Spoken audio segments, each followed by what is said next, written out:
Greetings, everyone, and welcome to another episode of the Critical Podcast. My name is Jimmy Good, and I am your host. And joining me, as always, is my go-to podcast compadre, Mr. Joe Lever. Joe, how are you faring this week, my friend?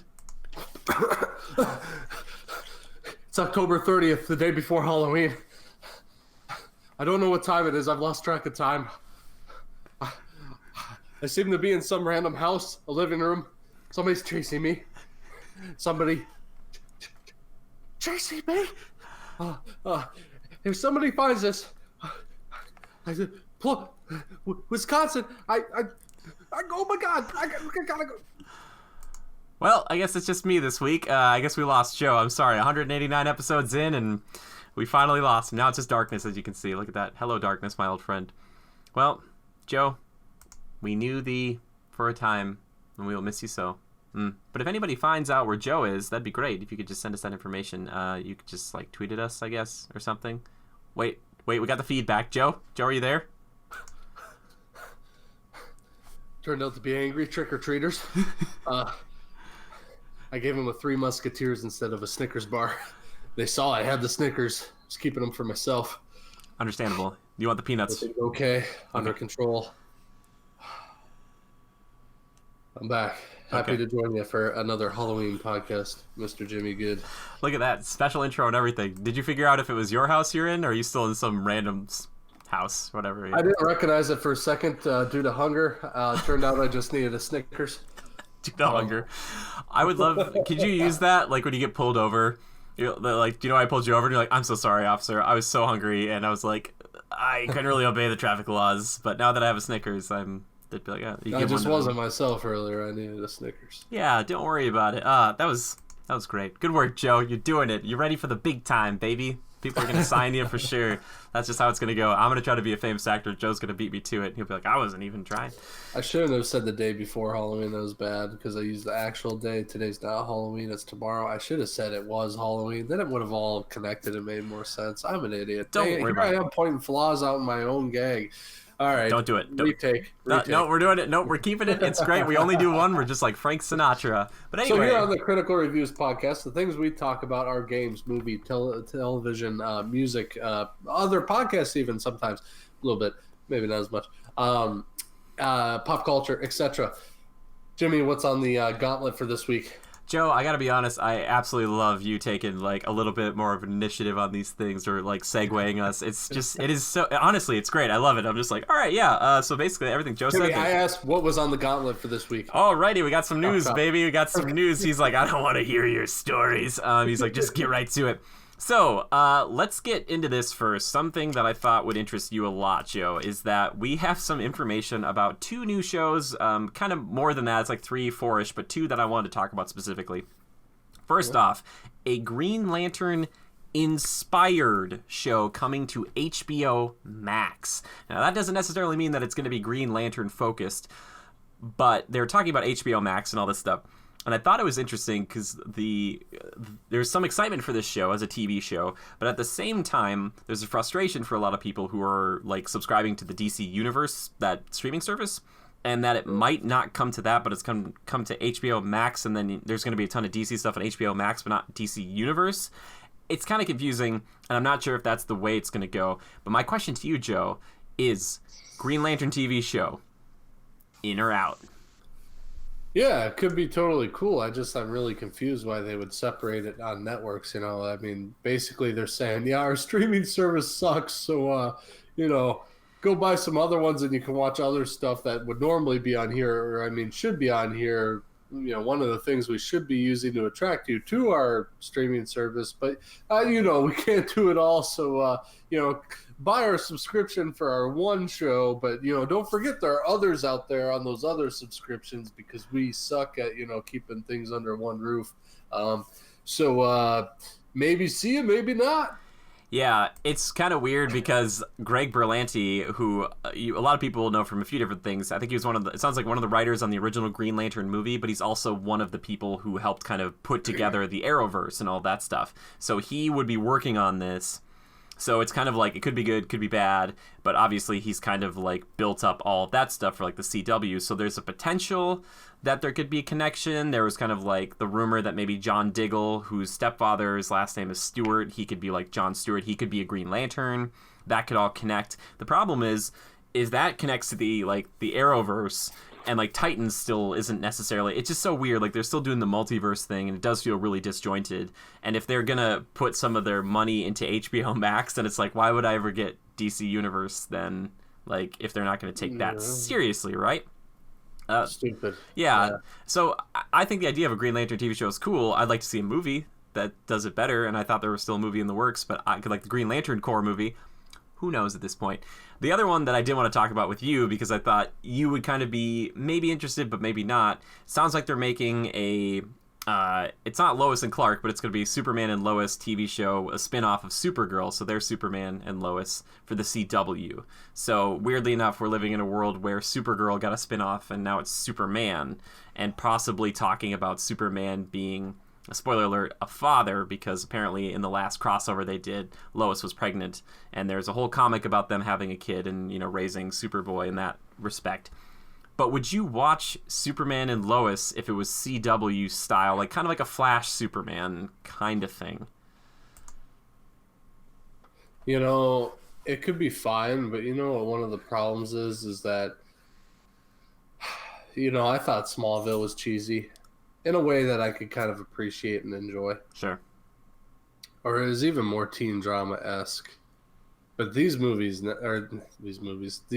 now on the CW, like, you want to talk about cheesy?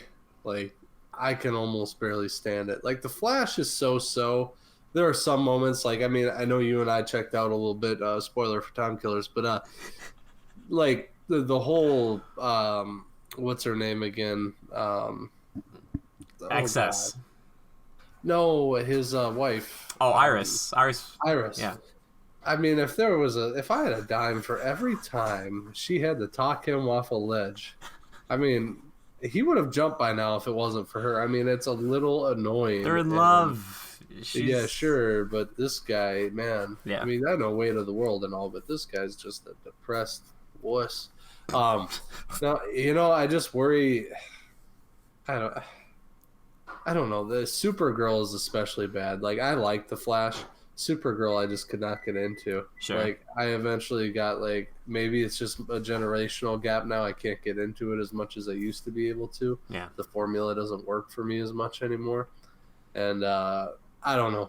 Superman, it all just becomes a little lame. And granted, there were some bad seasons of Smallville, but I always seem to, like, compare it to Smallville, and that's kind of my standard. Sure. And there were some bad seasons, but most were pretty great, and these just fall short in every cheesy possible way. Like, ugh. Okay. So, but you're not excited about this necessarily. You know, maybe I forget so they're using the same Superman that's been appearing in Supergirl. Yeah. Yeah, I don't know. Okay. Yeah. I guess my thought, like, right now is between this and, like, Batwoman. I wonder if they would try to make... They still won't touch Batman, which is so interesting to me. Like, they just don't want to televise Batman. Like, they'll do it with Superman. I don't know. I think it's a lot of it is trying to push forward on saying, hey, Green Arrow's going to be out of here, so we need to start thinking about these other CW shows to keep this universe going, because that was, like, the linchpin. That's what started it all. Now that that's gone, we need to start, like, bringing in some heavy hitters so people continue to keep watching. So... I'm not surprised to see this. You know what really started all that? That's, you know, technically Smallville and Supernatural are what started these types of shows or gave them any sort of legs for that network. I mean, if you think about it, that was the first couple rungs on the ladder, and the fact that they were successful, and they even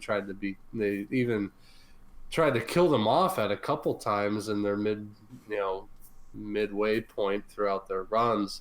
The network tried to kill them off a time or two when they were ran by somebody different who that wasn't really their forte, or didn't think that was the direction the network should go, but they still clung on even in bad time slots and all that. And so it kind of created it was profitable. It got the views it needed, and so they kept going with the formula. And, you know, then they came out with Arrow and you know, all these others. So I don't know.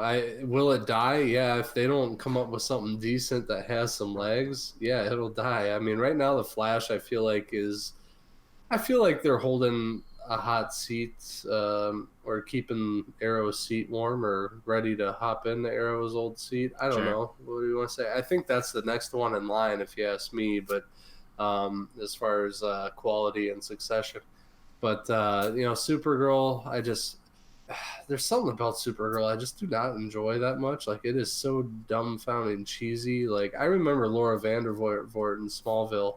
Like, that was a Supergirl I could get behind, right? Like, it made sense to me. Sure. So, just as a character and portrayal. But yeah, I don't know. Is Superman compelling in that show? I guess I haven't watched enough to truly call it out. And is he ever compelling? I gotcha, Soups. I'm just kidding. I gotcha. Yeah, I don't know. I mean, now that he's like a full-fledged Superman, like, technically are they going to have an enemy of the week or a bad guy of the week? I would imagine so. That's kind of like what it's always been. With an overarching bad guy and an overarching larger plot at play. Probably. I guess perhaps it's just, with Superman, I mean, they're going to get pretty fantastical in order to do that. Smallville did a good job of it. Of course, it was young Clark Kent, but, and as he got to a more full-fledged Superman, it was, I guess, bigger threats, so to speak, but... What if Superman's newest villain was just that, like, he wasn't home in time for dinner a lot, and Lois just started to get really angry, and they just took the show and just, like, a super depressing. She's like, you're the fastest and strongest man alive, and you never have time for me to make it. He's just like, I'm sorry, there was another disturbance. And then it's just like, it's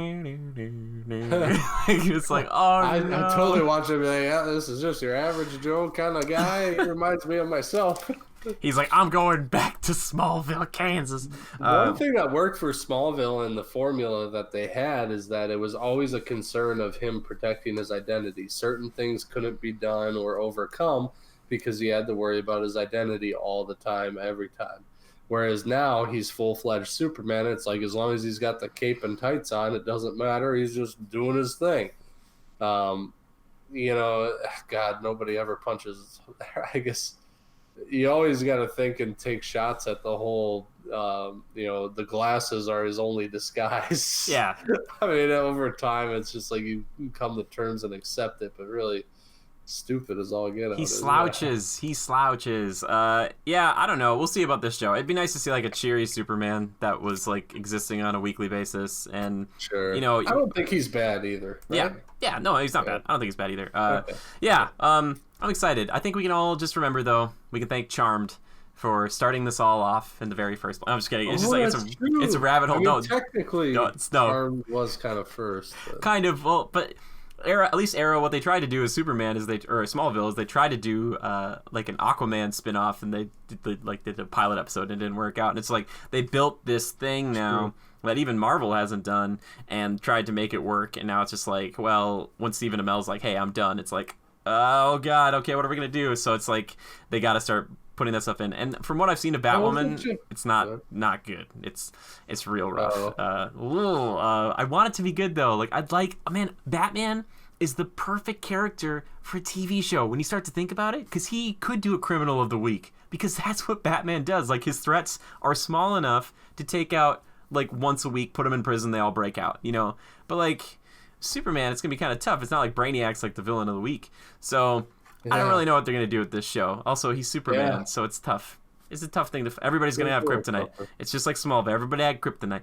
But will you try to give this show a shot? Because we tried to watch the first episode or two of season 2 of. Yes, I will give it a shot. Another thing that I think is a major factor is who do they get to play Lois Lane? I feel like they already have DC one. Universe, the main. Huh? They already have Lois. See, I haven't seen it, but either way, like one of the things that kind of deterred me from the actual films with Man of Steel. Oh my God! I did not like who they chose. Like, I think she's a great person, fine, whatever. And I'm forgetting her name at the Amy moment, Adams. She's good. Adams. She's so good, but she's not good Lois. But she's not Lois Lane, man. She's not Lois Lane. Plus, they basically shoehorn her in as well, we got to show Lois, and they just don't do a good job utilizing her in any way whatsoever. No, even if they would have dyed her hair, even if they would have done a few other things, it's just, man, you watch Batman vs Superman, and you're just like, oh goodness, like just so, oh boy, like Superman is dead because of you. It's just like, ooh man, yeah, good stuff. Yeah, they need a really good Lois, but I think the one they have on for Supergirl is decent. I haven't seen a lot of it though, so I can't really make a judgment call. But I will probably check it out either way, especially if it's going to be on CW. That's going to kind of, maybe they're going to try to put more. They'll try to, maybe one day they'll try to do a good Justice League on like TV, because for some odd reason they just can't seem to do it like in the movies. So when you see Jason Momoa eventually join up for a freaking Aquaman TV show, and you'll be like, well, there he is. Like, we're doing it. Yeah. Bitsy Tulak? Tulak? Bitsy Tulak? Is that right? Her name is Bitsy? That's an interesting name. Yeah. Apparently she plays Lois Lane in the show. Okay. Well. I mean, yeah, more believable, I guess, but whatever. Sure. Yeah. All right. Well, let's move on from that. I'm interested to hear what people think about all the DC news, because there's still some of the stuff I didn't even talk about, like oh my gosh, I can't think of her name. Who was the mom from Brightburn, Joe? What was her name again? I don't know her real name. Elizabeth Banks. I figured it out. She's directing like a half-hour comedy DC thing, and there's also gonna be like this Strange Adventures comic. I don't know. Whatever. It's just gonna be like an anthology, like weird DC character show. Whatever. we'll see if that even comes to fruition. Let's jump though to a little bit of that sweet Star Wars and Game of Thrones news, Joe. Do you like those? You love both those things, don't you? I like one of those things quite a bit, yes. Okay, excellent. Yeah. Well, it sounds like the directors from Game of Thrones, the last little bitski there, are not going to be developing a Star Wars trilogy after all. Apparently, they signed a deal with Netflix to work with them on some other projects, and they were going to try to juggle both.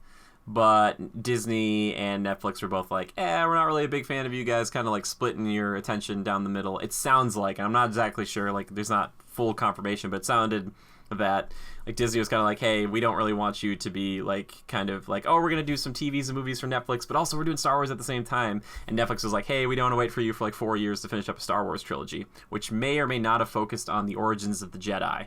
So I guess they're gone now because of scheduling conflicts, potentially. However, I don't like to rumor mill it, but at the same time, you got to think there's a little bit of like the backlash of how Game of Thrones ended because they wanted to rush off and do Star Wars. That makes Disney go like, I don't know if we really want your names attached to anything right now, because it's not the same acclaim as it once was. But you know a little bit more about Game of Thrones, Joe. Do you feel like that could be the case, or is that just me being crazy? Run that back one more time. Sorry. What? Directors for Game of Thrones left to do Star Wars, but they're not going to do Star Wars anymore, and I wonder if that's because Disney was like, hey, you're not as cool as you guys used to be, as opposed to just a scheduling conflict thing.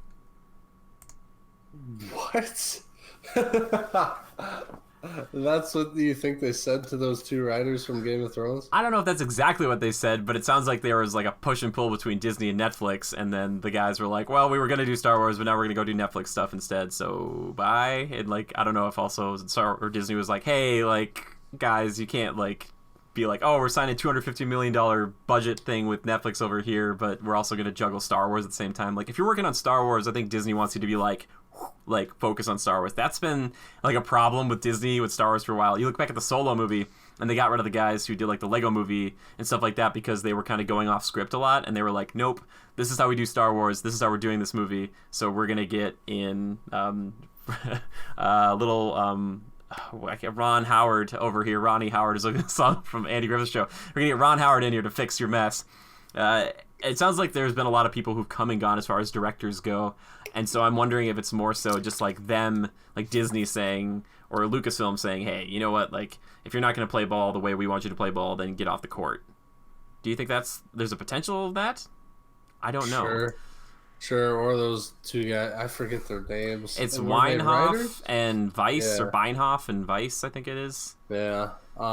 Coincidentally, the two guys that were playing, they were both playing Dungeons and Dragons with Joe Manganiello. Anywho, I think they probably just realized that Star Wars is on a decline and it's dying, and they decided not to do something that was a waste of their time.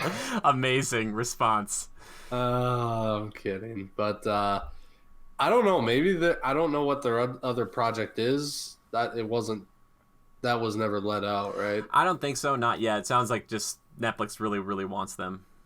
Yeah. So in my mind, I feel like maybe there's something more enticing on that side of the rope pulling. Yeah. And maybe more creativity. That's hard to believe. Consider that one end of the rope is Disney and Star Wars, but maybe it's more creative freedom. Maybe that's the thing. Maybe like Netflix is like, come over here and we will give you this much money to make whatever you want. Because right now Netflix wants that sweet, sweet original content just so they don't have to share. They don't want to share anybody. Honestly, Netflix probably wants their own Game of Thrones. That's why The Witcher exists, and that's why I think they were like, "Hey guys, you want to come over here and like maybe make, I don't know, some medieval type of thing?" You know, like I'm sure they want that so badly, like another Stranger Things, like something that's compelling enough to get people to stay subscribed to their streaming service. Yeah, and Stranger Things doesn't do it for me. I know it doesn't do it for you, but no, and in all honesty, you know, in their eyes, you know, maybe money isn't that big of a thing. You know, okay, maybe Star Wars was more money, but maybe that's not their, you know, number one priority, right? Which, you know, admirable if that's the case. You know, what do you really get out of Star Wars? Has anybody that did a Star Wars, like per se Rogue One or Rise of the Jedi or any of those, or The Last Jedi, whatever they're called, did any of those guys walk away with like some critically acclaimed, like, oh my god, this is like they created cocaine for the first time? It's tricky because like with Rogue One, Gareth Edwards, who directed that new Godzilla, was it 2014? People really liked it. I really enjoyed it, but they also did a ton of reshoots, and there were other people that kind of got involved with it. With Star Wars, it never seems like ever since George Lucas did the prequel trilogy that there's ever really one person who kind of like, not that any movie is one person doing this, but like J.J. Abrams did Force Awakens, but a lot of that I think was very railroaded by Disney to be like, all right, you're gonna make just a regular old Star Wars movie, just be New Hope, just. And then Rian Johnson comes in and he's like, I'm going to do everything opposite. So that's why The Last Jedi was so divisive, because he just did a bunch of things that people didn't necessarily expect in a Star Wars film. So I feel like nowadays there's a so much better chance that if you're a director for Star Wars, that people are just going to hate you no matter what you do. Like, it's just like, how dare you? So maybe that was a consideration too, after the fact that the Game of Thrones fan base was just like, we hate what you did. You screwed everything up. How did you screw this up? And they're probably like, I don't really want to jump from one horribly passionate fan base to maybe the most passionate fan base on the planet. Like, that's the scary thing with Star Wars. One that they created, another one that's a three-headed monster that's already there. Yeah, for sure. Waiting to eat you, right? Yep. That's probably a good thought and probably a big consideration on their part. I don't know. And, you know, the whole Game of Thrones thing, I think, like, it's overplayed a little bit. I mean, I think the ending was a little meh. You know, like, it kind of left you... I never felt totally fulfilled with the ending. It was kind of blah. Yeah. Which, you know, maybe that was a curveball, but not a great one. I just feel like maybe it got a little wishy-washy at the end. But, you know, up until that final season, some people say like the 6th and 7th were, well, the 7th and 8th were kind of blah, if not horrible. But everything else, I mean, they really harnessed fire with that. Like, if they could get their hands on some more content of that nature,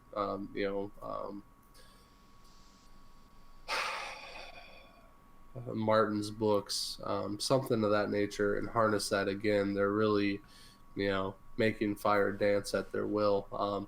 You know, or lightning in a bottle, as they say, is what they've got. Sure.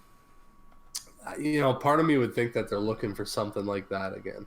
You Sure. know, Well, something more creative, something that hasn't been done before, something that they're not basing off of other movies or yeah. anything of that nature, something that they can grow themselves. Yeah. Well, what I was really hoping is that they were going to tackle that idea of the Old Republic in Star Wars, where it is kind of Game of Thrones like, where it's thousands of years before Star Wars, and it's just thousands of Jedi, thousands of Sith, and they could make any stories they wanted because it could have a ripple effect, you know, eventually into the Star Wars we know, but they could kind of do whatever they wanted because it's so far back that they wouldn't be hamstrung by too much. I think the problem is with Disney, they're probably like, all right, like there's not going to be like any nudity or like a ton of extreme violence, and they're probably like, oh, well, that's going to be kind of problematic because that's what we're used to. I don't know. You know, like, yeah, but it's interesting. I'm curious to see what they're working on at Netflix and what they're going to be able to do over there, especially with the money that Netflix is basically just like, all right, here you go. Like, well, and they did so well for so long. They're still there, but I think they have to do something quickly if they're going to remain relevant and, you know, still remain as one of the top streaming services.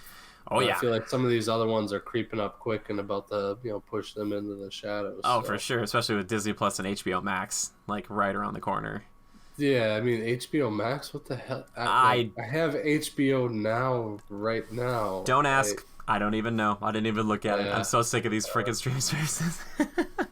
I'm getting Disney, guys. I'm getting Disney, obviously. But like, I'm just not. But so was that your kind of Game of Thrones related deal? Yeah, that was the Game of Thrones related deal. Also, there's like a prequel coming up, but that might have gotten canceled already, or one of them did. I don't know.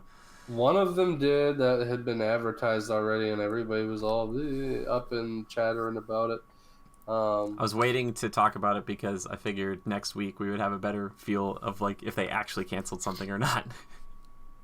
Because that's how it goes with these shows. Sometimes you're like, yeah, we signed on for all this stuff, and then it's like, nope, it's gone. So originally they had announced, like right after the end of the 8th season, they were like, oh, Game of Thrones, the Long Night prequel, greenlit, takes place thousands of years before the events of Game of Thrones, and basically how the White Walkers were created and all that stuff, and, you know, wars of men against them and that sort of deal, whatever.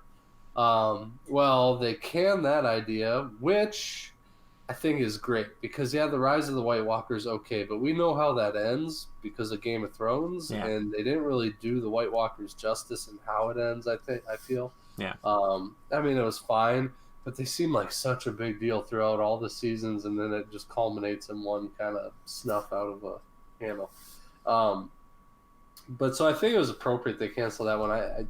Good call. They must have thought it through in some form or another and made a good decision.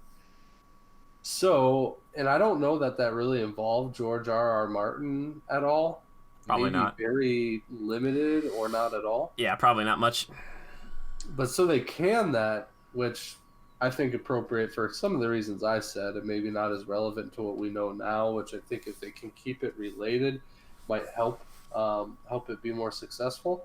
So what they've done, and there's probably some sort of market analysis that they do and all this crazy, you know, statistic BS, but so they can that one and they bring out House of the Dragon, Fire Will Reign. House of the Dragon, essentially, so based on Fire and Blood by George R.R. Martin, and it will be the new prequel, basically kind of,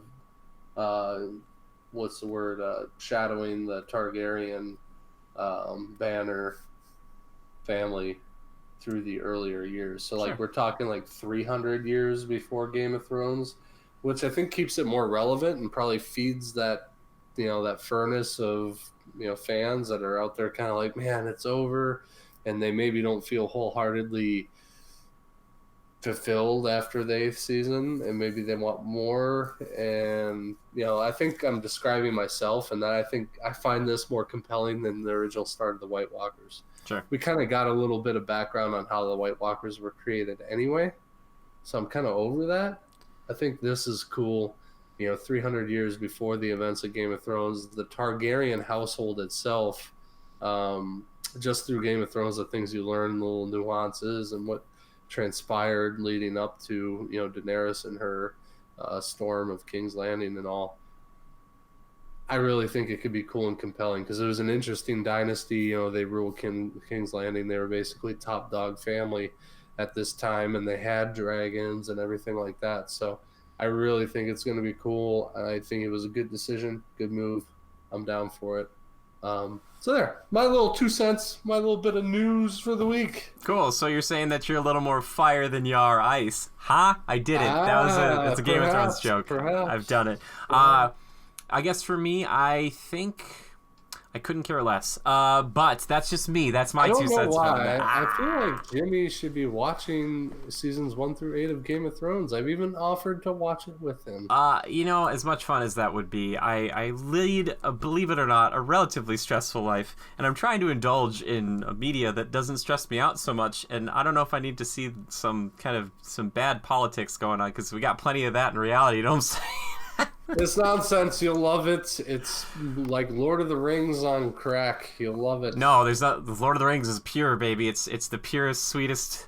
It's just so good. And I swear to goodness, Amazon, if you mess this up, I'm gonna be real sad. I'll be hurt. And you know, I would like it to be good. Please make a good Lord of the Rings show. Anyone and everyone who listens to this, comment below and peer pressure Jimmy's got to watch Game of Thrones. He still hasn't even watched an episode. It's downright horrible. I'll tell you what, if we get 10 comments on this video, 10 comments from different people, different accounts, I gotta make that caveat, that say they want me to watch Game of Thrones, I will give it a shot. You heard them here, people. I'm putting out a tweet. We're doing this. Joe's putting out a tweet. You know he's serious then. One other thing I want to talk about as far as news goes, we'll just switch over to the last little bit here. Let me just make a little timestamp for it, just because I'll forget if I don't. So Ubisoft clearly was listening to last week's show, because I was going on and on about Ghost Recon, and it's nice to know that they were listening. So Ubisoft comes out with this. They plan on making Ghost Recon Breakpoint a more radical and immersive version of the game that focuses more on player choice and authentic military experience. I'm getting this from IGN, by the way, too, but this came from a blog post of Ubisoft. It says, "We are aware that some of the design choices we made have caused polarized reactions and discussions regarding the direction taken by the Ghost Recon franchise. Some of you would like our new survival mechanics to have more impact on your experience, while others dislike the tiered loot progression we have added." They went on to say that in line with this vision and the feedback that we received, we are working on a more radical and immersive version of Ghost Recon Breakpoint. We also want to let you tailor your experience to the way you want to enjoy the game, since freedom of choice has always been part of the Ghost Recon DNA. Well, you know what? Good deal. It's fine. We'll see if these changes actually make a difference. Apparently, their sales were pretty rough. That's one of the devs had said that, and it was like they're kind of lower than expected. And it sounds like a lot of Ubisoft's 2020 games some of them have been delayed in order to kind of give Ghost Recon more love. I'll tell you this much: the other night I was playing it, little spoiler for time killers, and Joe's been busy, so he's not taking the time to play with me. But I was just like, I was playing, and I was pretty bored. And I was trying to get up to this point on this mountain, and it was just so tumultuous. It was just so not fun. And I was just like, this isn't, like, I don't know, man. Like, at least Wildlands is pretty straightforward. This is just like, it's just woof. But anyway, it's nice to know the Ghost Recon is getting like this attention, and Ubisoft is like, okay, we're not just gonna like let it sit and whatever.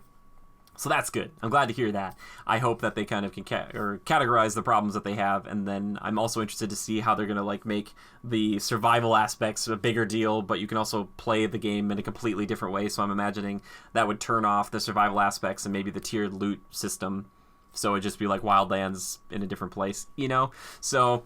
Yeah, I'm interested. Joe, I was kind of curious to hear what you thought about this, because again, I'm the guy who's got more of the problem with this, but how you feel?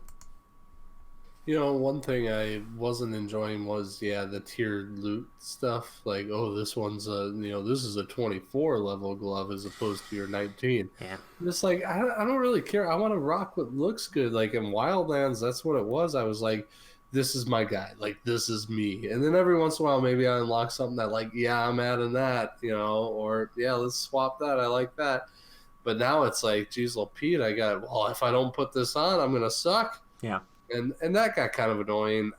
The same with the weapons, like they can all have their own specific statistics, but I don't want them to be leveled differently. Like, what if I like that gun? I want to use that gun. Like, you know, if I think it's better than the AK-74U, I'm going to rock the UMP-45 or whatever. Like, it's the gun I like. But, oh, wait, no, it's a level 10. Your AKU is a level 25. You definitely want to use that one. I'm like, but I don't like it. Yeah.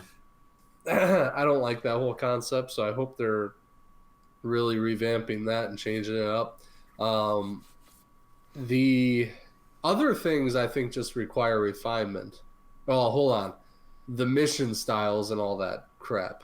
Like, don't allow me to access like a level 120 or whatever it is. And it's like the next thing on my list to the left if I'm incapable of doing it. Like, why is it there? Yeah. I shouldn't be able to take down the boss in the first mission, like have access to it if I'm not truly leveled up to handle that. That's stupid. I think the way the missions kind of work is a little wonky and overcomplicated. Like, I think the way they did that in the first one, Wildlands, was perfect. It really was perfect. I like the idea of you just kind of look at your map and you got all these nodes on there, and it was kind of like a face of or a profile picture of who you're going for, that sort of thing. And there were like multiple ones in each area, and it was kind of like a step-by-step progression of do this mission, do this mission, do this mission, and boom, you got the final part of the mission, you got the guy. I really like that style and what's the word? Just layout and strategy of it. Structure. I think it made, the structure. It just made sense. Sure. It made sense, and there was plenty of missions. It's not like I felt like, oh, well, I did one, now there's barely anything left to do. Sure. You know, there was a lot, and so now those two things I feel like are major. After that, it's literally just like fine-tuning things. Like, yes, like the whole camp deal, or going back to the base, I mean, it's okay, but like it's also a little annoying, and like I find it to be inconvenient or time consuming in a way that I don't enjoy. Yeah. That's one thing I'm kind of blah about. The whole survival aspects or whatever, that's all fine. I mean, you know, I expect it out of a game like this.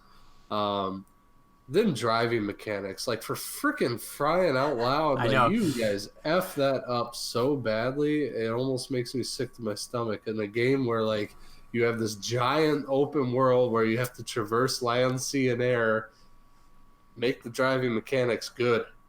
I just don't know. I like a group like that. We kind of bashed on the driving mechanics last time. I just, like, I played a little Grand Theft Auto 5 recently. Why?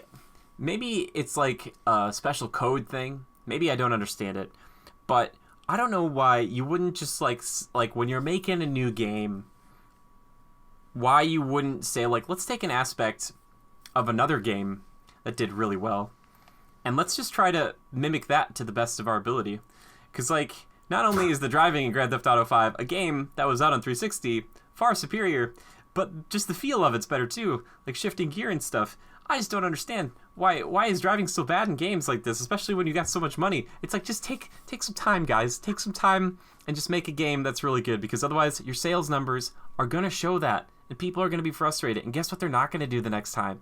Buy your season pass, or better yet, buy your game. They just won't do it, because a rushed game, forever bad in the eyes of the public, all right? You can't stop. Just please stop rushing games. Delay every game. Delay every game and make sure they're great. You know, just take your time with it, baby. It's fine. But it's at least they're acknowledging it. So I'll give it to Ubisoft. They're acknowledging it. Hopefully they can course correct. Ghost Recon's a pretty big franchise for them. I would like to see it be better than this. And as you saw last week, I was very passionate about it, because I am passionate about Ghost Recon. I want it to be fun. I want it to be good. I don't want it to be what it is right now. Yeah. Like, please. Yeah. Please. So I just want to touch base on that, because I was like, that's a fun little follow-up. As my rant last week, I was going on and on. I was like, just freaking out about it. One thing that's kind of confidence inspiring about this is that, you know, in the past, Ubisoft has corrected trajectories before. Oh my god, Rainbow Six Siege, ridiculous. Yeah, or the Division. Yes, the Division. Division 2 especially. Yeah. in some ways, I think Wildlands, there were little patches and things that they did that made it better, or little DLC updates and stuff like that. So, they're renowned for supporting their games, listening to the communities, etc. So I feel good about that. Hopefully they can, correct course, so to speak, and avoid the iceberg. Right. Yeah, that's the hope anyway. So thank you, Ubisoft. Maybe, hopefully, you can figure it out. And also, just from now on, between this and some other games I've looked into, people stop putting out roadmaps. I understand you've got these, like, our year one roadmap. I understand. I just feel like those things are lies. Like, I feel like I've been going back and watching ones on, like, Anthem, and kind of Evolve to some extent, and going back and looking at some of these things where it's just like there's just so much like, if we're gonna do this and this, and then it's like, all right, we gotta push this one back a month, and that pushes all the other stuff. It's just like, speaking of, has Anthem just died? Anthem is in such a weird spot. So like Ben Irving, who is like the head of all that, he's left, I think, to go work on Dragon Age 4. It's like getting like just maintenance stuff right now, so kind of not fully dead, but might be soon.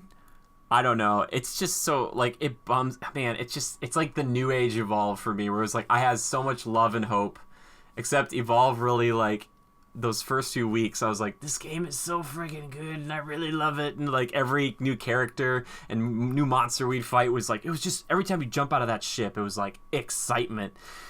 But like Anthem is just like some of the gameplay felt good, but man, it's just like, it really bums me out. So Joe, I honestly do not know where it is right now, because I think they're hoping to make it like No Man's Sky and like some of these other games like Rainbow Six Siege we talked about, where it had like a really kind of bad launch maybe, or it didn't get the love that it wanted, and then it just like, there was enough money put into it because it's one of the best selling games this year, Anthem still is, to like get the money to build it up into something amazing. So that way, like, maybe in 6 months you can go back to it and be like, wow, Anthem is very different and much better than it was before. But right now, no, I don't know. They released some Cataclysm update that some people seem to like, but besides that, I don't know how much more. I have not been following it, to be honest with you, so I do not know. Because it felt good. It was fun. Yeah. I don't want to repeat things over and over and over and over. Sure. Well, that's just that's the thing. Is like, you're willing to repeat something over and over and over if it's fun and different, where the calculus is like more involved. So like a Call of Duty match or like a Monster Hunter hunt. Sure. You're not willing to do the same, like, all right, I know he's gonna spawn there, I'm gonna shoot him here, he's gonna go over here, I'm gonna shoot him here. Yeah. You want it to shift. You're fighting AI over and over again, and you're running through a hallway. Yeah, which I don't mind completely. Like the Tyrant Mine, that was kind of fun, because like I always knew where she was gonna pop out. Yeah, you can kind of change it up a little bit, or changing your loadouts and stuff makes it different each time. But for the most part, it's still somewhat. Here's the formula. Okay, this is when that pops up. Okay, yep, shoot here. Okay, I know a grenade works really well on this point. Throw it over there. Yeah. Eventually, it's just like, do it with your eyes closed, hands behind your back. Sure. Well, I guess can't kind of do that because you need a controller. But anywho, Anywho, I was just curious about it. It was such a cool game, and just it didn't have any legs, man. It's okay. Don't worry about it. Too short. It was great for the little bit you got out of it, and then all of a sudden you just kind of hit a wall where, okay, there's nothing else left to do. Yeah, that's true. You're right. You're not wrong. Joe, I think there's two things I want to talk about here today, but I think they're better off left for the next segment of the show that I like to call, that you like to call, that we like to call Time Killers. That's right. It's time for Time Killers, the games we've been playing. Mostly, that's kind of what we're going to talk about this week. I'm just gonna whoop. TV shows we've been watching. Nope, we don't care about them because Joe and I watched a few episodes of The Flash, and I kind of picked it apart jokingly, but it was in a loving way. We had a good time with it. Everybody had fun. But I want to talk about two games, and I want to start with you, Joe, because there's a little game that came out that I think you'd like to discuss. I don't know if you even touched the campaign yet. We're talking about Call of Duty Modern Warfare. Now, I hesitate to hand you the entire reins of the podcast, because I'll cut you off at some point. Oh, well, okay. Well, I mean, just what's your experience been with the game so far, and what modes have you been playing? Okay, so Call of Duty Modern Warfare, let me just say everything about it is pretty freaking great. Beautiful, sexy, all of the above. The movement and weapons and the way you do things and all that. Most realistic, beautiful game I've ever played as far as a shooter goes. Modern day era and all that. It's not like it's crazy futuristic or anything. It's all like current tech that we have at our disposal. I have played maybe 1 to 2 matches of team deathmatch. And I've played quite a few matches of ground war. 2 different maps for ground war, cityscape one, and then a old rundown mill or mine type one. Ground war, I think it's like 40 or 50v50, something of that nature. The numbers are somewhat large. They do have vehicles and helicopters in there. There's like maybe 1 helicopter on each side of the spawn, and they kind of periodically show up to use. Same thing with tanks. There's typically 1 tank on each side, and they periodically spawn. And then there are also what are troop transporters? I forget what you call them. APC, and they have a little turret on top, not as powerful as a tank, but still something to deal with. You do some work, so it's kind of Battlefield-esque in a way. Yeah, so essentially think, what was it? Battlefield 4 was the modern era one. Think about that, only this is like way better and a little less vehicle focused. That's probably smart. Yeah. However, the tanks are fucking annoying. Get rid of them. I get it, and you can't avoid them and all that, but they are so freaking annoying. No offense to Drew, he did a really good job, but he got in the tank one of the matches, went up on the ridge and just sat up there and kept shooting the ants down in the village, and he ended up going like 40-2. And I'm just like, that's bullshit.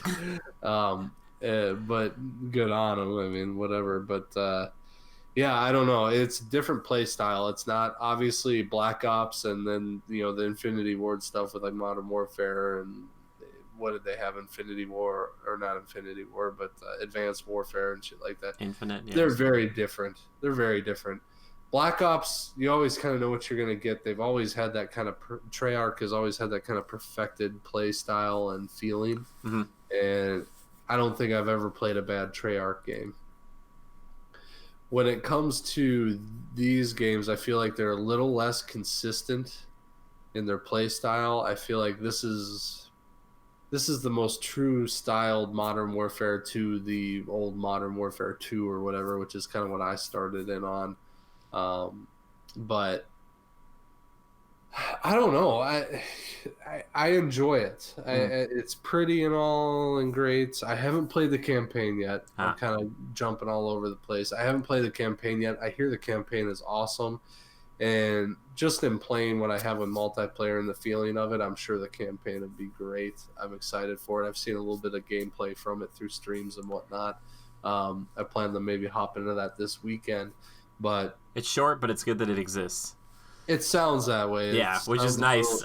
People wish it was longer, but it sounds like it was well done despite being short and all that. Thank goodness it's there, though. I thought we were done with campaigns. I was good. Modern Warfare has got good campaigns, by the way. The old ones had good campaigns. Oh, yeah, for sure. I mean, it was like 30% of the reason I bought those games. They were sick. They were good. Overall, this is all multiplayer. In Call of Duty, I liked multiplayer and everything, but when Black Ops 4 came out and they had Blackout, the Battle Royale, I didn't think I would be a Battle Royale type, but it was addicting. I love the heck out of it, and especially like the limited time modes that they come out with. I loved it. But now going back to multiplayer, I'm like, okay, at least they got ground war. That sounds cool. More Battlefield-esque conquest style matches. I like that. Let's see how it is. Yeah, I like it, but I don't love it. Like, I'll be honest, there are times I find myself like I can't even tell where a shot's coming from half the time. Like, I just I try to cross a hallway and I just get beamed. Yeah. And I don't even know where the shot came from until I watch a kill cam. I'm like, how did he teleport there? I don't know. running across from one building to the next, and all of a sudden, boom, dead. Shit, well, somebody up on the hillside shot me. Some of the sniping people do is pretty impressive for like just regular pub lobbies, you know. There are games I have that are good. There are games that I have that are bad. I just can't seem to stop. Like a KD, I've forgotten what they are because mine sucks. Like, it's rare that I go positive, and it's probably because I'm playing it kind of like Treyarch Black Ops style, where I'm trying to do Twitch shooter, run fast, gun, and keep going. Or maybe I'm not fast enough. I don't know. I'm trying to figure out what the crossplay rules are on this game, because this is the first game where it's crossplay through all consoles and PC. Oh, really? But I don't know if they regulate the PC to controller use only. I don't know. That's a good question. I'm not sure. Yeah, I don't know if they do, but maybe that explains why some people do some pretty crazy stuff. You know, mouse and keyboard, 360 shots and shit. Well, from what I've seen, it seems like it's much more defensive-based gameplay, like slower, like kind of ducking, like kind of that corner aiming and like reloading on the corner or throwing a grenade through a door and then kicking it open. Like they want you to be slower. It's very realistic that way, and I'm trying to refrain from bashing the hell out of it because I know that some of that stuff is pretty. You know, it's tough to go from something where you're running really fast and it's all about element of surprise and run, gun, jump around the corner, shoot, to something where it's like, okay, lay and wait so that when they walk through that door, you blast them. Well, it's very campy. Yeah. It's very campy, right? And if you don't play the game, then you're not going to do well at the game. Yeah. So, and it's not so insane to where you can't get from point A to point B. It's just ground war is insane. A lot of people, and there are bullets whizzing every which direction you could ever think of. Every once in a while I'll get in a good lobby and I'll just kind of play a little strategy and I'll do well. But yeah, I got to develop my play style a bit to get better at this game. And man, there's some people that have just been grinding it so hard it almost makes me sick to my stomach, wondering what the hell these people do for a living, you know? But I don't know. I'll admit it's been a rough start for me. I want to like it so bad just because it's so pristine and beautiful, and they really put some effort into this. But I'll admit there are times like mid-match I'm just like, F this game, man. I'm just going to go back to Blackout. Like, I feel bad I even spent the money on it. Sure. I've had a few of those moments, and that's the first time I've said it out loud. But there have been a couple times where I'm just like, this is like, I don't know who these people are, but they got freaking like bots on bots on bots, you know, coded in, and I just get a little like rundown like shit, you know. You know, I'm watching a stream right now. Not that I'm distracted, I'm totally engaged, but I just had to point that out. That's okay. I didn't say anything. And it shows you like people load into your party or whatever, and I'm seeing, okay, this guy's got a player group, and he's got. It shows you icons, so it shows a controller and a PSP or PlayStation logo, and then it's got a controller and a monitor for PC. And then I saw some that said mouse and keyboard, or that had a mouse and monitor. And if that's true, I mean, that's what I just saw. I'm pretty certain. So you're telling me that I'm playing against people with mice and keyboard? I don't know. I really hope not, because I feel like that's stupid. I hope that's not true, because that's pretty nuts. Well, this is a review in progress, Joe, so we're going to need It is a review in progress. Yeah. We got to check back in next week. I just want a tentative score. I'm just curious, where are you right now? Because I know you're a COD man, but it also sounds like some disparaging remarks. So I'm like, whoa, what's going on here?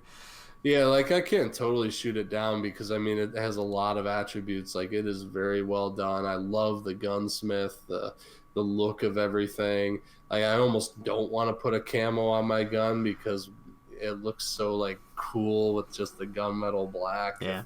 I mean it really is cool. I don't know about all the multiplayer maps. I've kind of seen them all through streams and stuff. They look pretty good. But and right now we're only working with 2 ground war maps. I think we need more to keep it fresh. You know, like I played the same one probably 5 times in a row last night. Yeah, and I don't know why it just doesn't alternate back and forth, but I just, man, I feel like if I die 5 times in a row without even shooting another person, I feel like, what the hell am I doing wrong? Is this even Call of Duty anymore? So I really gotta sit back and kind of recalculate how I play the game, and Sure. I'm sure I'll get there. But so right now, I mean, I have some qualms, but they may be more self-inflicted than anything. So I'll say, I feel good about it. I'll call it like a 7.5. Okay. And if I get better at it, maybe I'll tick it up a notch to like 8.5. It sounds like there were some data miners that did find evidence that they had a battle royale in development, and I think I've heard rumors of their mouse and keyboard, then PlayStation and Xbox, and then controller and PC. Anywho, I'm hearing rumors of like a January release for a battle royale. So, given the look and the play style of this game, a battle royale in this game could be really cool, or it could be the hardest thing you've ever played. Unless you're like some really good gamer, you're gonna have a tough time. Sure. Because Blackout wasn't all that easy, and you run into your average pubs there, but this game, I don't know. It's all in how you play it, so it'll be interesting to see if they come out with a battle royale, how well they do with it first off, and the content and everything, and how it feels in the map. But it'll also be interesting to see, if you get in a public match, I mean, how many are you even competitive enough to keep up? Sure. I don't know. I guess there's always kind of a balance there, because there's other people just like me playing in that same lobby, I'm sure. But we'll see. I don't know, stuff to look forward to, and more things to talk about down the road as the game develops, and as I play more of it, and as they release more of it. So, I mean, they're going to dish out all the DLC stuff and whatnot and all that down the road. So, sure, we'll see. Cool. We'll see. Yeah, that's my long-winded review. Not as short as I thought it'd be, but I wanted to do it justice. I understand that. Don't worry about it. It's fine. I appreciate that. And it's nice to hear, like, your point of view, because I'll see you, like, on Xbox a lot. I'll be like, oh, he's playing Modern Warfare. I'm like, yeah, he's kicking it with Drew, and I'm not going to get involved. And I was, like, thinking, oh, maybe this is just the next year that he's just sucked perfectly right into something like this. But it is nice to hear at the same time, though. Yeah, at the moment, it sounds like you still have, like, this love for Black Ops 4, and that's good for me, because that just means that I still have the chance to play Monster Hunter with my friend once in a while. Because absolutely, I'd like to play more. I gotta, and still Ghost Recon, man. I just want them to figure it out.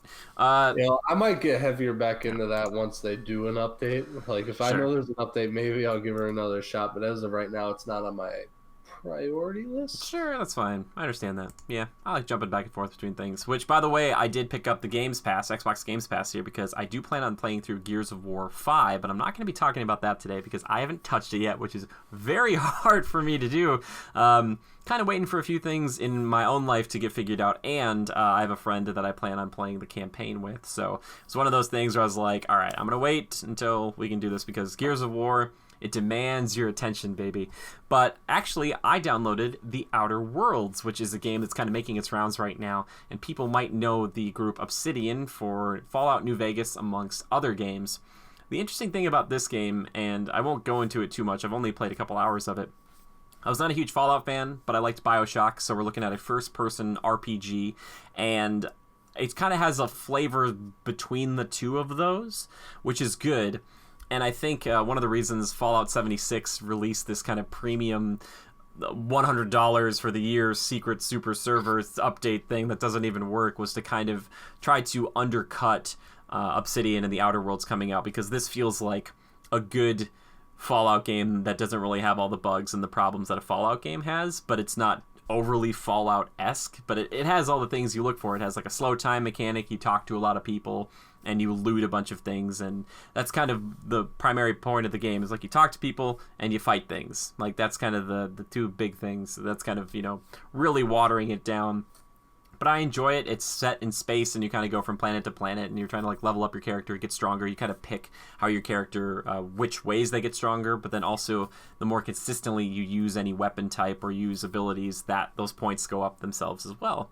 So there's that. You have a companion, and you can get other companions that can kind of help you in fighting and, you know, doing things. Like if you have a companion that's good at like engineering, if they're nearby you and in your party when you go to do something engineering wise, they can help you with that skill check, and that's fun. So it's like, it's a good cohesive little RPG. And honestly, I don't know if I probably would have bought this for full price, but because it's on Games Pass right now, which is insane, and it's just $1 for the first month or whatever, I don't know, it's so ridiculous. And then I'm trying out the Xbox Games Pass Ultimate, so after this month it'll be $15 for that plus my gold account, and then maybe Spotify is bundled into that as well, because basically what I think Microsoft wants you to do is forget that it exists, and then they'll start to get their money back over time. But between that and playing Gears of War 5, and then also checking out that Jump Force game, that like freaking anime, like Yu-Gi-Oh is fighting Naruto stuff, like I just have to try it out just for a little bit, just to try it, because it's just like I was like, I wouldn't pay for this, but I want to try it. But yeah, Outer Worlds, I would say right now I'm kind of in the same spot as Joe. 7.5, 8-ish, I guess, for me. It's not overly polished as far as the look goes, and there's some kind of quirky things here and there, like kind of texture pop-in stuff, but besides that, it's been pretty enjoyable. And I think if you're into anything like BioShock, like Fallout, obviously this should be on your radar, and I think you would get a kick out of it. And if you don't have Xbox or Xbox Games Pass, I think if you really like those games, it'd be worth the price to you. A lot of people have said it kind of varies between a playtime on the low end of 15 to 20 hours all the way up to 60 hours, because you can kind of critical path it where you just focus on the main story and just try to go. But I kind of hit a wall where I was running into enemies that were a lot stronger than me on the next planet, so I might have to go do some side missions. So keep that in mind. It's still an RPG. But yeah, so 15, 20 hours to 60 hours, depending on if you're going to talk to everybody and explore everything and check every nook and cranny.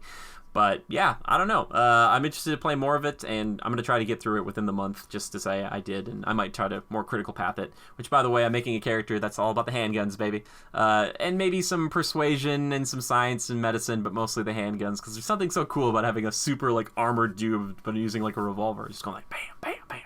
So that's what I'm doing right now. Anyway, Joe, that's my little Outer Worlds spiel. I think you would like it if you gave it a shot, but at the same time, there's a lot of talking, which you might want to skip over, because and there's even dialogue options that say like I wasn't really listening to you, or can we just get to the part where like we're done with this conversation? So, oh my gosh, which is really funny to me, where you could just kill anybody.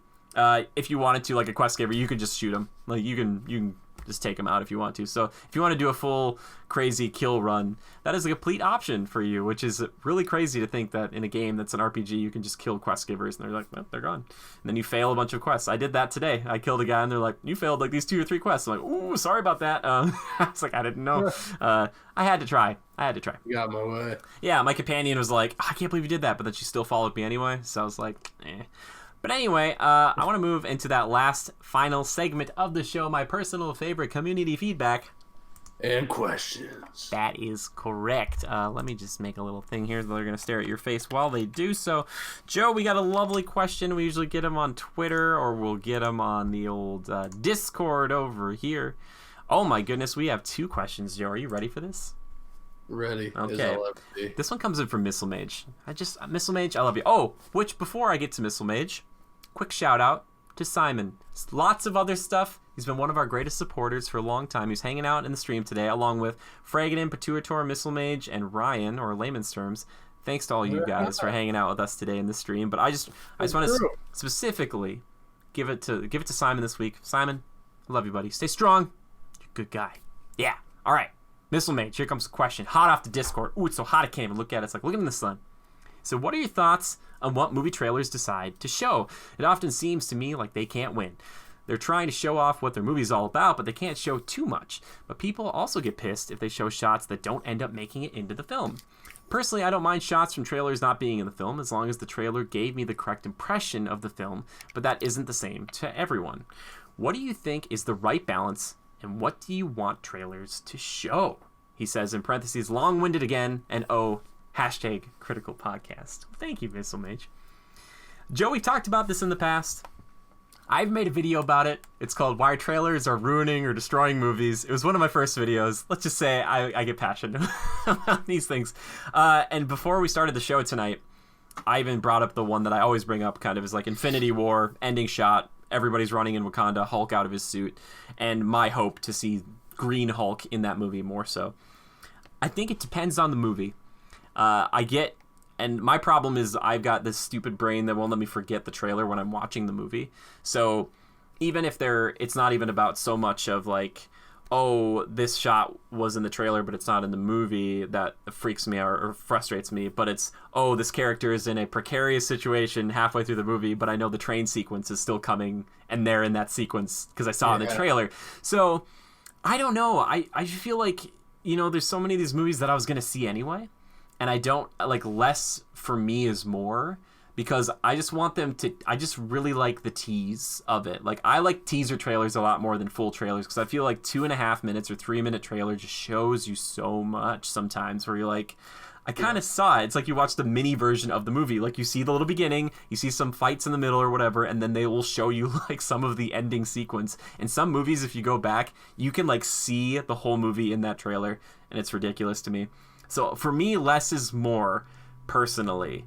So that's the balance, is that it sways to that.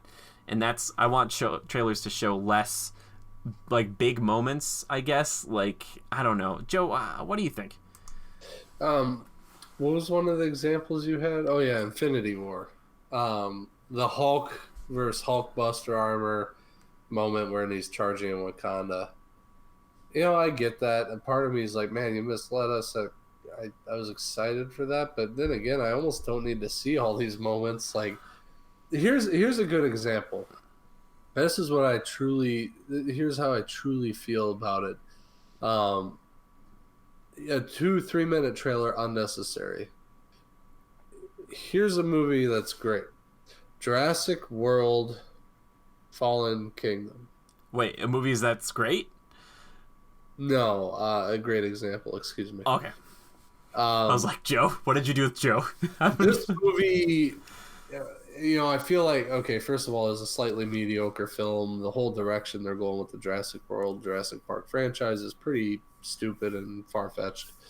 But in my mind, I'm like, okay, cool. I heard interviews or, little things about blogs and whatnot about how they're trying to go for a more horror vibe for this one. And I think it even released, when did it release?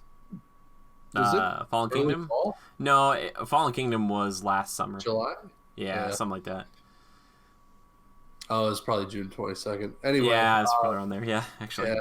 Anywho, they were going for a more horror vibe, right? And, you knew it was going to be based on some big bad hybrid and all.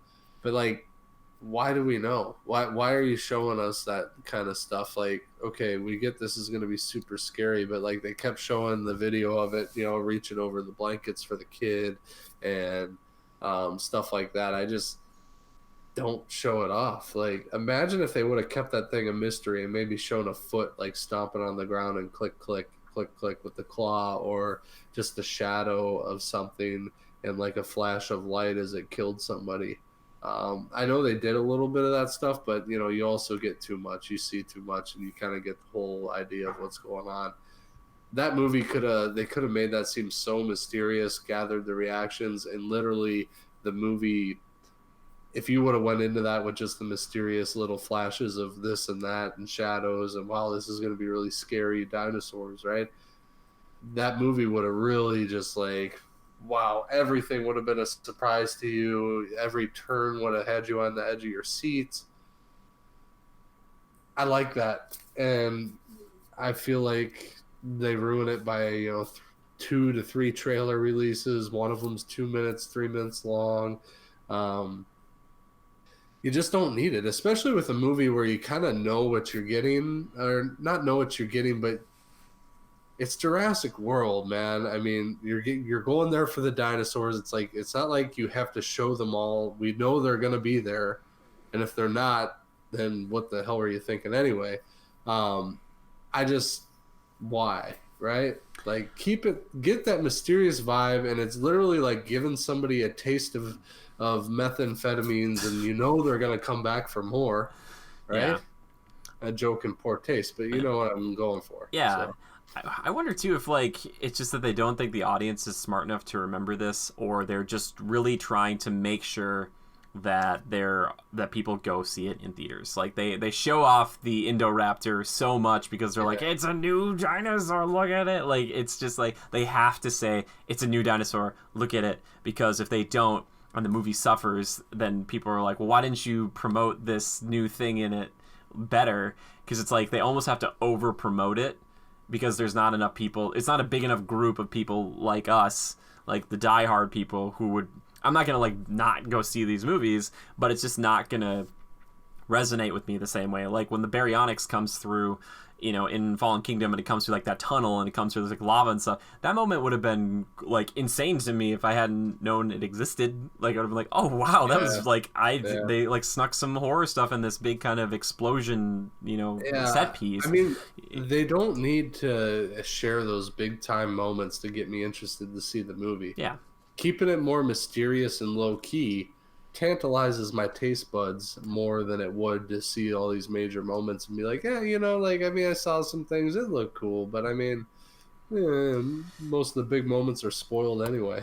Yeah. And for some of these movies, it's totally true. Like they are the biggest moments. The T-Rex, roaring as the volcano's erupting, and it just, bit that other Allosaurus. Things like that. Oh, the Carnotaurus. It was an iconic shot for the movie poster, but it's like it would have been really cool to see it for the first time in the theater and just been like, oh yeah. Yeah. I guess Missile Mage, to answer your question, both of us kind of less is more, and I think that's not necessarily the case for many people. I think more is more, and a lot of people don't memorize the trailers even after watching it one time like that. So that's why I'm kind of staying away from like the new Star Wars trailer, because like I've heard this one, there's like some stuff in there that could or couldn't be in the movie. And when it comes to movies like Avengers and Star Wars, I think even more so, people get really frustrated because we're so passionate about it.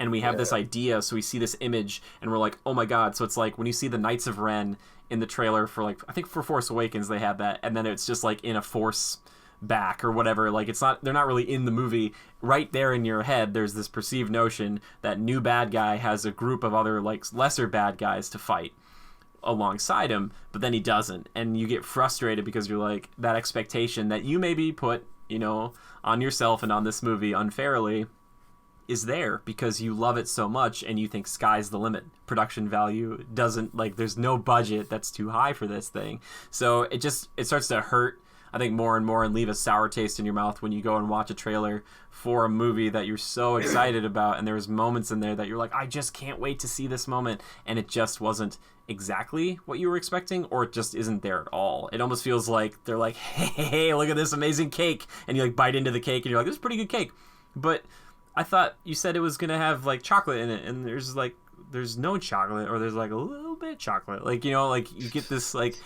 I don't know, and maybe that's just, again, my stupid brain, but trailers, it's such a tricky business. And then sometimes you get a trailer like Suicide Squad that course corrects because like they put Bohemian Rhapsody to it and it's so much fun, but that movie wasn't going to be like that, so they're like, all right, well, make it a fun movie now. So it's like, you're right, I don't know if you can win with the trailer so much. It's like, ugh. Or like they show the concept too much, like Gemini Man, you're like, all right, it's young Will Smith versus old Will Smith and they're fighting each other, like that's, I don't know, like I feel like that should be text. Maybe just don't show a trailer. They're like, what if you saw this and it's like Fresh Prince of Bel-Air fighting this, and they showed like Will Smith as like older Will Smith. I would be like, okay, color me intrigued.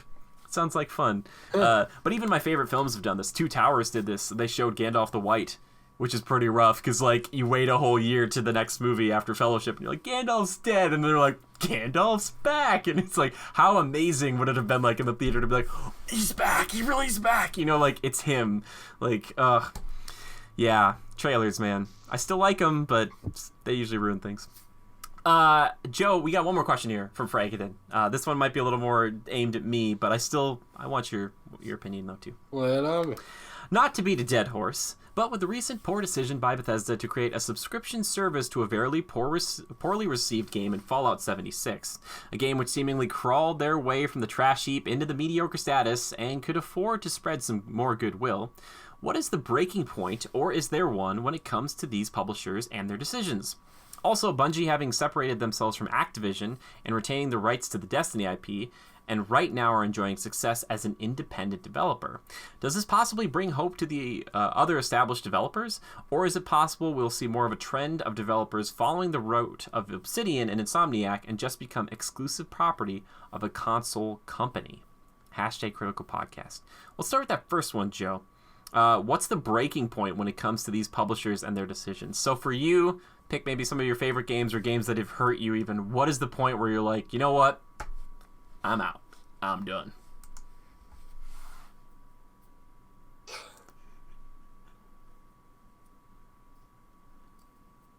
Like, what was it with Evolve? Or Anthem? I think balance issues are a big one. Evolve is a good example. Eventually it became somewhat unbalanced and no more fun. Still think about that game. Okay, so my cross. Yeah, I know, right? It's shut down now, right? Like I think so. They tried to make it better. I was watching this thing. It's called the Gymquisition, but he talked about how they did like this kind of rallying cry, and they made like an ice version of the Behemoth, and they tried to do all this stuff, and it just still wasn't enough. And it was like, yeah, they tried, but part of it was I just never heard about it, and it's not like I was gonna re-download and check it out. Yeah, that's true. Yeah. But what would COD have to do to make you stop? Is it like a pay-to-win type of thing? Like if they started introducing microtransactions that made your gun stronger, you'd be like, I'm out. Yeah, I think eventually it would get to be too much for me and I'd quit. Or if I could, with limited funds, purchase enough to get, a baseline set up and I know I'm good enough. Yeah. But the line has to be drawn. It's not like it can keep progressing. Like, okay, you spent $50 last month, but we came out with this better stuff, and if you don't buy it, you're gonna lose. Yeah. That's one of the examples. Looking at you, Battlefront 2. Yeah. Yeah. Battlefront 2, Star Wars, when they had the microtransactions right at launch. They're like, we want you to feel like you're earning something, and the progression takes 40 hours to unlock Darth Vader. It's like the vomit. Anywho, this one, Modern Warfare, kind of teeters for me right now. I don't think it's that bad, but like sometimes I feel like there's a slight imbalance. Maybe the crossplay has something to do with it. Maybe that COD is maybe as popular as it's ever been right now. Yeah, maybe. Yeah. And there's so many people in it playing it. Maybe it's just too much of a smorgasbord and it's too nuts for me. Maybe Ground War just isn't my game. I don't know. I was still having trouble with Team Deathmatch. I just need to slow down my game play, I think. I don't know. I'm analyzing the game right now, and it's not even the question. God, that's how much I'm thinking about breaking point. What's your breaking point? Breaking point, imbalance issues for one. The transaction stuff, I think that's a good point to hit. Where it's pay to win to a certain degree. I don't mind, if their intent isn't totally pay to win, but there are certain things that you can purchase that are maybe conveniences or, mostly if it's microtransactions, it should mostly be cosmetic or aesthetics. Yeah. Keep it that way like Treyarch did with Blackout 4. I that's the way to do microtransactions. People love that shit, right? Looking cool's feeling good, and feeling good's fighting good, right? So, those are. Thanks for helping me through it, but those are a couple examples of what would make me draw the line. Sure. Other things like Anthem, like that's not maybe a decision. I mean, technically it's a decision on the developer's part, but like.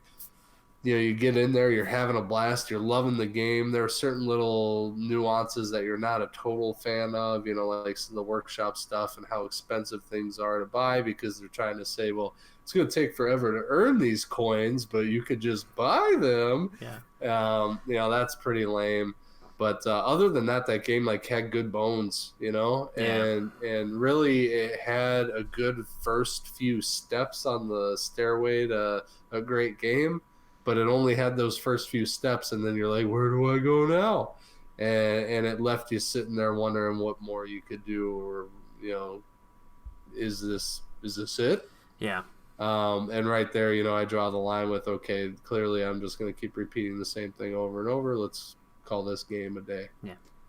So, and that sucks, but that's a more complex example. Sure. Yeah, I think I kind of agree with you on most of this stuff. I think it's kind of like with Fallout 76, it's just so funny to me because that game, like right now, I think is retailing for like $24. They're actually like giving it away, it sounds like, in certain circumstances, but to kind of come out with this $100, like you can have a private server and all this stuff, that just like, it's just so, it feels so out of touch.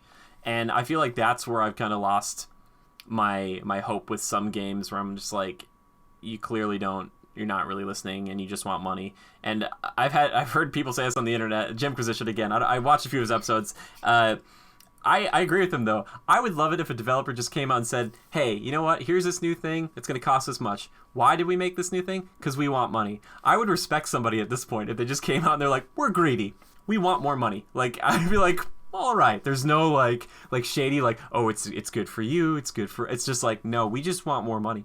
But you could see it, you can see it a lot now. And it's starting to get frustrating because there are some games that have kind of that artificial padding, like with last year's Assassin's Creed. It's just like you could expedite that process if you didn't want to play it, or if you had the money to finish it. If games keep trending that way, and there are ones that come out on a yearly release or every other year, that's going to be a breaking point for me. Because even though I love a game like Assassin's Creed, I mean, look at the freaking poster. I don't want to keep playing things that they're just going to make like, oh, this game is actually like 100 hours now, but the game actually wouldn't take that long because you can level faster if you just purchase this thing that makes you level faster. Like stuff like that. It just feels like such a crummy way to basically like, it almost feels like I'm getting slapped in the face. It's like, hey, you bought this for $65? Well, guess what? How about you chuck in like 30 more? And if you start to look at some of the prices for these games now, like the base game, it almost makes you feel bad that you purchased that. Because like you look at like, here's the basic edition or the standard edition. And, like, here's the premium edition and here's the deluxe edition. You probably want the deluxe. It's just like, I'm sick of all this like just garbledy-gook around a game. Just make a strong game, because if you don't consistently do that, then I'm done. Like, I'm out, baby. Because guess what? There are people who are making really strong single-player games. I'm not at a loss for that. Like, there are some really, really freaking good ones out there. And the multiplayer ones, I feel like, are just a haven for some really crummy stuff lately. And as long as the cosmetic stuff isn't like they're keeping the color like red from you, and they're like, well, for $10 you can have red as a, like, it shouldn't be that. It should be like, this is like you're paying for a design that someone spent time on to make. Like, it needs to be worth it. And I know that's kind of a vague response, but example, Blackout. Yeah, exactly. So yeah, just like stuff like that, because I know that was another problem in Fallout 76. Like the color blue or blue and yellow was like $10 or something like that to get. I was like, oh my gosh, who would pay for this? And you can't even see it. It's a first-person shooter, so it's like, think about that too. If it's third-person shooter, if it's Fortnite, I get it. You might spend money on a skin because you're just constantly looking at your character. But why would I spend money on that if it's like a character skin like Call of Duty? Like on a gun, yes, but not like this so much for me. Oh, you see it all the time in Call of Duty. Oh, I'm not saying you don't. I'm just saying personally for me, I'm not gonna pay. Like, I'm like, that's stupid, because it's like less than 10% of the time you're actually gonna see this thing. Anyway, that's first part of the question. Him asking about Bungie separating themselves for Activision, does it give hope to other established developers? I think if you're a really big company like Bungie and you get a ton of money and you can separate yourself from a group like Activision, maybe. Yeah, that's a special circumstance there. Yeah, rare. Like, how about if, I don't know what Treyarch's position is right now, but I think a Treyarch, I think a Respawn, Jesus, like, I'm sorry, but if, like, Respawn, I hope Star Wars Jedi Fallen Order does really well, because EA will just shut them down. But it's like, I wish Respawn could just be like, nope, like, just get away from EA. I would love that. And I think of, like, Blizzard Activision. Blizzard's gotten so weird lately. I would love to see Blizzard just pull back away from there and just be like, we're just Blizzard again. So I think it does give hope. I don't know, Joe, do you think it gives hope? Blizzard and who? Activision. They're attached? Yeah. They're big attached. Yeah. Really? Yeah. I did not realize that. I believe so. I don't remember who bought whom, but it's like Activision Blizzard is what it's called now. But oh, Yeah, but like, what if Treyarch could get and Respawn could just do their own thing? Well, who's Treyarch buddied up with? I think it's Activision because they're the Call of Duty. It's COD. Oh, sure, yeah. Yeah. So they're just okay. But So they it's kind could of a do it. partnership there. One's Like, doing the other. One's doing the if other. Destiny can do it, if Bungie can do it, I feel like Treyarch could do it. Like, wouldn't that be so cool if Treyarch was like, yeah, we're not making Black Ops this time, we're making something else? Would it be cool? I don't know. Treyarch's always done an exceptional job. They have their own style, and to be honest, I think it's always been better. But then the flip side is what he was talking about this too. He's talking about, so Obsidian, I was talking about Outer Worlds. So I think it's cross-platform right now, but Microsoft purchased them. So if they make a sequel, which they probably will, that will be a Microsoft or Xbox and PC exclusive kind of in a way. And they talk about, or he's asking about Insomniac, the guys who made Spider-Man, being purchased by Sony now, and they're probably like, yeah, you're start making Spider-Man games. So like, he was asking if that is that just we're gonna keep seeing that trend, like we're gonna see more and more of these kind of decent. Wouldn't it stress you out to work for a game developer like that, a company like that, and the fact that you could be bought out? Because like, think about the guys who made the Spider-Man game. Yeah. Got bought by Sony, and it's just like, start making Spider-Man games, but let's make them more relevant to the movies, based around the movies, and we all know how well those games do. I don't think they will. They specifically said they weren't going to do that anymore. Okay. Well, either way, it's just weird for companies of that style where your job is technically like you're being jumped from one side of the room to the other. Like one year you're working on this, but then you get bought out, and that totally gets trashed, and you're back to this point, and because they're telling you to do this now. That'd be a weird world to live in, wouldn't it? Yeah, I guess the flip side is the security of it, because you have this like really big like publisher in a sense that is like reigning over you, that can give you budget and time potentially that you wouldn't necessarily normally have. Maybe if you make a good enough game and you kind of keep doing that. That's the trick, right? Because like now I just look at it and think like, oh, they're just gonna it's gonna be God of War, Horizon Zero Dawn, and Spider-Man. Those are the three, like, right now, those three big, like, kind of franchises that they're just going to keep making more of. And they do critically well. Commercially, they do really well. And those companies, it sounds like those groups are passionate. I just wonder eventually, when you get to a point, like, if you crank out, I don't know however many games, like, if they made a deal for that, but if you make 3 Spider-Man games, do you get to, at any point, go up to Sony and be like, hey, we love making Spider-Man games. We love working for you guys. Is there any chance that we could take like a year or 2 break and make something, or 3-year, 4-year break and make something completely different just to kind of cleanse the palate here? Because like we love swinging around New York and wherever else, but we gotta do something else, just a little baby something. So I don't know. People are killing kids that dress up as Spider-Man for Halloween, for crying out loud. They're sick of the guy. They're sick of Spider-Man. They hate him. They hate him. Yeah, I don't know. Taking it to new levels. It's tricky. I don't know. I feel like we're just gonna keep seeing these companies keep buying these other groups up, because it's so much like a streaming service right now. Like everybody's trying to get what's theirs and lock it legally in and say, you don't make stuff for anybody else but us. So if you have an independent developer that you really like right now, or one that's kind of even bigger, I wouldn't be surprised to see them get bought up by one of these companies. That's just how it works.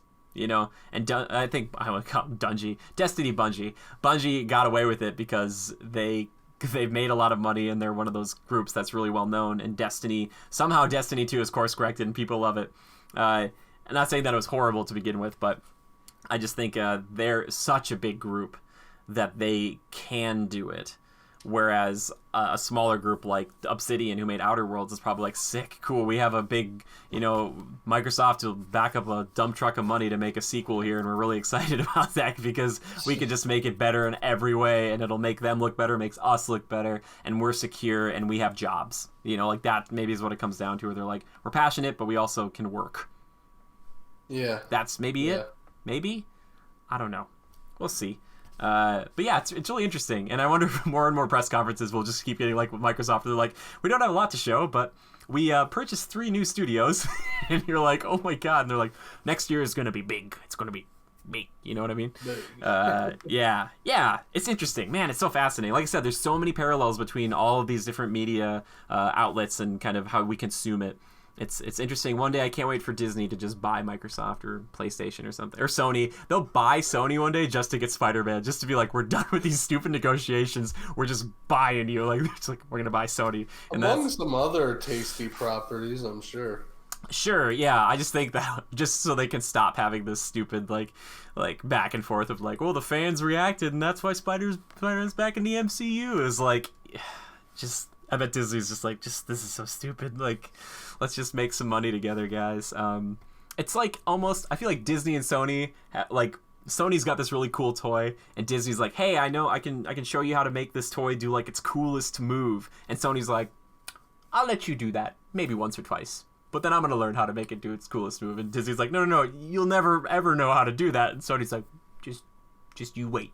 We got a good video game. We got good video. We know how to do this. It's just like, yeah, or like you can make it do the really good move, but it's only like half the move that Disney made it do because you don't know how to quite do the flip on the back. Maybe it's like a yo-yo. We'll just say it's like a yo-yo. They know how to walk the jog. It's all in the wrist, and you don't quite get that snap follow through that Disney did. So it's only like a half walk the dog, and it's not as long, it's a whole thing. It's a whole thing. But yeah, Fragadin, excellent question. I love multi-tier questions. I love those big questions like that. Thank you so much. And for that was fun. Yeah, please just don't do the $100 Bethesda Fallout 76 super secret server thing. That stuff's broken right now anyway, so please don't spend more money on that game than you already have. Just go play Outer Worlds. It's what you would want instead, I would think. I think anyway. All right, Joe, that's the show. If you guys ever have a topic or question for us, all you have to do is tweet the hashtag Critical Podcast or post it in our Discord section, which you should be able to join. If you guys want to, let us know, and we'll keep posting the link for it. But we have a podcast tab over there. But all you have to do is tweet at us in our official account, which is just @GoCritical. I run that, but I also run my own personal account, which I use more often. I don't know why I laughed like that, but it's @JimmyGoods013. I mean, you can check it out if you want to. Like I said, I love a good GIF, so if you got some funny GIFs, send them. Joe, if they want to find you on Twitter, because you're going to be out there tweeting Game of Thrones stuff, where can they find you? At Lever Score. Lever Scoring 4 years ago. At Lever_627. Lever just like Beaver, only with an L. And you know what the hashtag this week should be, Jimmy? What? Jimmy Watch GOT. Jimmy Watch GOT. Capitalize GOT if you want, whatever. We gotta apply the pressure here, fandom. We gotta get it out. Not fandom. The Legion. Famdom. Legion works too. Let's apply the pressure here. We gotta get him to watch. Apparently, comment on the YouTube video after you tweet it. I still don't know what HBO Max. Post a link to the tweet in the comments under the YouTube video. Oh my god. I will be baffled if we still get 10 comments from 10 different people. I wonder if I need to watch it sooner rather than later, because I don't know what HBO Max is, because I could just see HBO being like, yeah, we shut down all the HBO Now accounts, and if you want HBO Max, it's going to be like $40 a month or something. Like, what does HBO Now cost? Is it $8? It's like 8 or 10. 8 or 10? Okay. That's probably pretty good. I know Disney's starting off at like 7 themselves, but they've got the bundle deal, so yeah. You know what? I'll say this much. This show sponsored by you guys. Honestly, you guys you have funded this show. If you're watching us, we have a Patreon. That's where people donate money to us every month to do this, and that's amazing. And also on our Twitch, and occasionally people buy some Spreadshirt like stuff. So if you love us a lot, you can get some merch. But don't you worry, because soon we're coming back in a big way, baby. Because I've been away. I've been away doing other things, but don't worry, I'm here. Been busy. I've been busy with life stuff. Life stuff. You and me, we're all living our lives right now. You're listening to this. You're living your life currently. Yeah. blows your mind, right? And we're all living our lives parallel to one another. And sometimes you ever think about that all the people you know right now who are alive are living their lives right now, and you start to think about all those people and what they're doing. Sorry, I do that sometimes. But I'm having the endless possibilities. It's like space. It never ends. Oh my God. It never ends. But if you'd like to support this show, that's a great way to do so. Or honestly, just sharing us around. I know I ask people to do it all the time, but please, that would be wonderful. If you want to see this continue, because we're getting close to episode 200, and oh my God, that's a lot of episodes. That's a lot of podcasts. One of these days, I'll figure out how to make the audio version of it. RSS feeds and stuff are confusing. If somebody out there knows how to do all this stuff, please let me know, because I've been trying to figure it out for so long, and it has been very difficult. Anyway, thank you for listening to us and watching and all that stuff. And Joe, thank you for being here as per usual. I do appreciate it. I appreciate you.